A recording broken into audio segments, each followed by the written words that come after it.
Bapak, Ibu, saudara-saudari yang terkasih, minggu ini kita memasuki pekan Prapaskah yang kedua, yang mana pada minggu ini kita merenungkan tema APP yang kedua, yaitu ekonomi yang menjaga keberlanjutan bumi.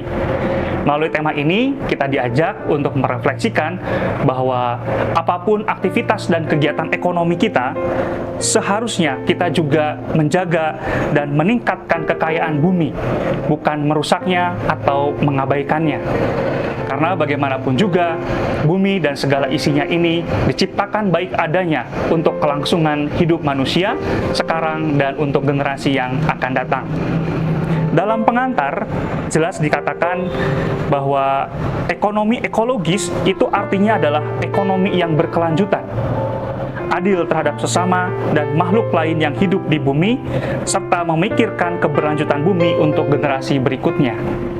Paus Fransiskus di dalam ensikliknya Laudato Si dan Fratelli Tutti selalu menekankan dan mengulang-ulang bahwa pentingnya menjaga alam semesta sebagai rumah kita bersama.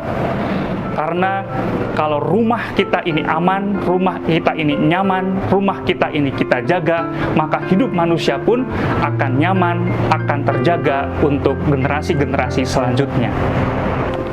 Bapak, Ibu, saudara-saudari yang terkasih, dalam permenungan tema yang kedua ini, inspirasi kitab suci yang diambil adalah dari kitab Kejadian bab 1, ayat 11-31. Cerita ini, kisah ini sering kita dengar, yaitu kisah penciptaan. Namun pada bagian tema ini kita akan lebih mau merefleksikan bagaimana alam ciptaan dan isinya, isi bumi itu diciptakan sungguh indah dan baik bagi kelangsungan hidup manusia. Pada Kejadian bab 1, bagian yang pertama, Allah menciptakan bumi sebagai ruang.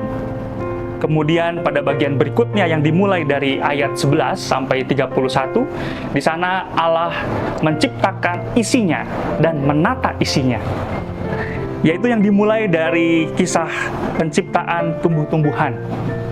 Kemudian tumbuh-tumbuhan yang dengan diceritakan di sana dengan berbagai vegetasinya itu memberikan manfaat yang luar biasa bagi kehidupan di bumi.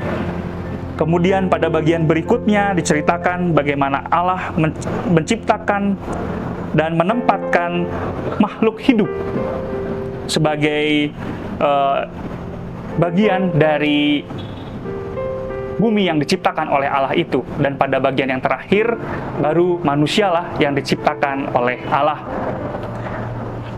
Melihat perjalanan penciptaan ini, kita bisa merasakan bahwa Allah sungguh baik, telah menyiapkan terlebih dahulu apa yang dibutuhkan di dalam kehidupan manusia.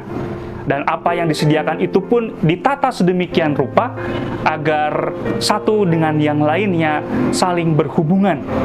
Maka apabila unsur-unsur ciptaan itu salah satunya atau beberapa di antaranya itu rusak atau hilang, maka akan mempengaruhi kehidupan makhluk lainnya, termasuk juga akan mempengaruhi kehidupan manusia.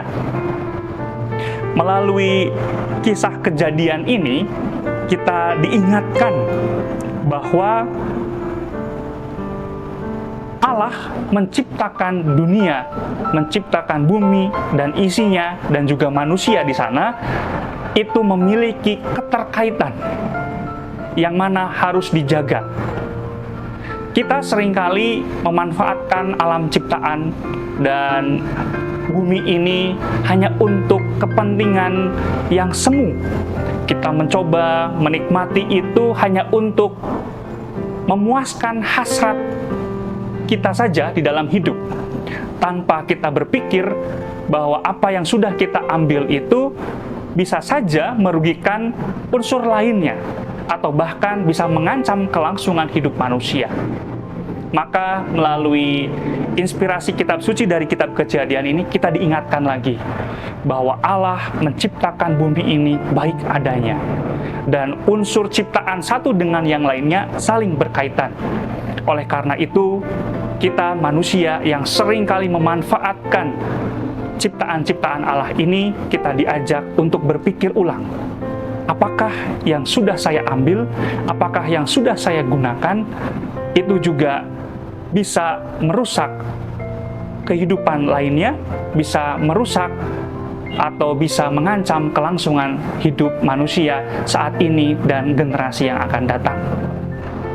Sebagai wujud gerakan aksi yang mungkin bisa kita upayakan, kita bisa memulai dari tindakan-tindakan konkret dalam kehidupan sehari-hari.